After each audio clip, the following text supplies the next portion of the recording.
Penguin Random House Audio presents The Wonder Trail, True Stories from Los Angeles to the End of the World. This is the author, Steve Hely. To tell the tale of the journey is to go on it a second time. Ponce de Leon. Oh, there's the whole universe. When I closed my eyes, I could see it, just beyond the parades of dancing animals and dinosaurs. The whole everything of the cosmos, expanding out in every direction, beyond the stars, through the galaxies, to the bright edge of everything and infinity. In, too, inside my brain and my body, down to my very molecules, until they became galaxies of particles, infinities of their own. I did know where I was, don't get me wrong. Like if you'd asked me, I could have told you I was lying on my back on the wood floor of the shaman's house, under a mosquito net, about an hour's walk from that village, San something, on the Rio Amazonas. 2 hours boat ride or so, plus an hour walk from Iquitos, Peru. So, if there was an emergency, I could, walk 2 or 3 miles until I got service and text. Forget emergencies. I felt better and safer than I had in a long time. Geography, where I was, that all seemed like a meaningless detail right now, when if I could just keep my eyes closed, the whole meaning of everything would be revealed. Any question I ever had could be answered. Cosmic harmony would wash over me and swallow me like an ocean. If I could just remember, what was I looking for again?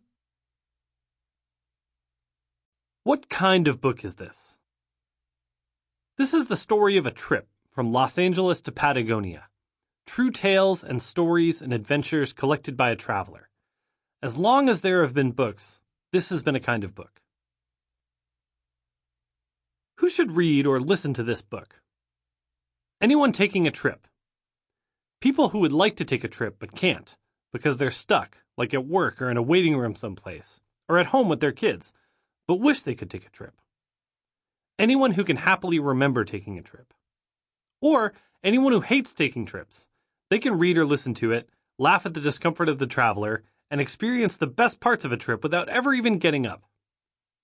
So, people taking trips, people who aren't taking trips, people who like trips, and people who don't like trips should all enjoy this book. Plus, on this trip I went through Mexico, Central America, and the western half of South America.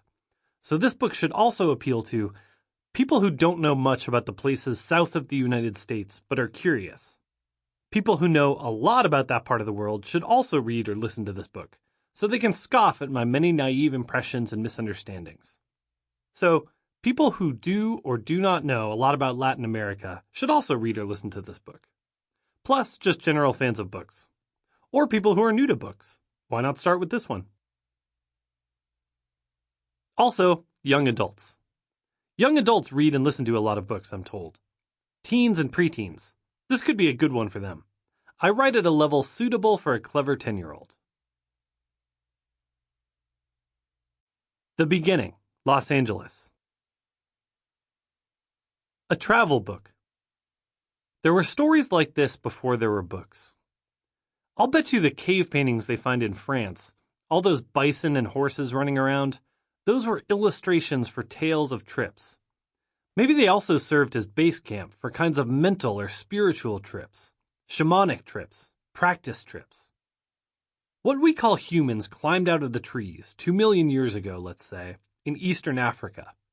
We started walking and we haven't stopped. We filled up the earth, every crevice and corner. Now we're poking about looking for new earths. Campfire stories aren't always about trips, it's true. Sometimes they're about Hook Hand Man, for instance. But then again, you're already camping. You're reenacting the major activity of human history, walking the earth. For as long as there have been books about trips. In the Sumerian epic of Gilgamesh, King Gilgamesh and his grass-eating, wild-haired buddy Enkidu are off to the cedar forest by Tablet 4. In fairness, Gilgamesh and Enkidu aren't just going on vacation. They're going to kill the monstrous giant Humbaba, because it will make them even more famous. Gilgamesh is already famous. Back in Tablet 1, it's established that he's had sex with every single hot woman in Uruk, to the point that it's a problem. But he feels called to go on an adventure. Sample complete. Ready to continue?